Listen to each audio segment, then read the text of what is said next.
بصوا بقى يا جماعة، الأكلة دي بالنسبة لي إدمان. الناس كلها ممكن تعمل الأكلة دي تبقى أكلة جانبية بالنسبة لها، إلا أنا. الأكلة دي أساسية. مكوناتها طماطم وفلفل وثوم وشوية توابل، ولما باكلها بحس إنها مزيكا. تعالوا أقول لكم عملتها إزاي. طاسة سخنة وشوية زيت، وهنزل بالطماطم اللي أنا قطعتها، وهقلب كده وهشوح الطماطم. وأول ما الطماطم تدبل كده هنزل بفصين توم متقطعين شرايح. واول ما اشم ريحه الثوم هنزل بالفلفل الحامي اللي انا مقطعه شرايح برضه.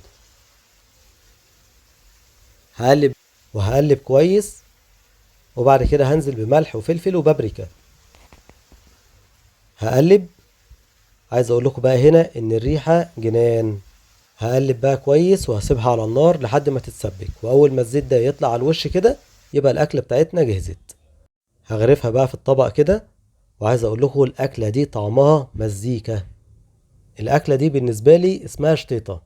لو حد يعرف لها اسم تاني ياريت يكتب لي في التعليقات. جربوها وما تنسوش لايك وشير لو عجبكم الفيديو. السلام عليكم.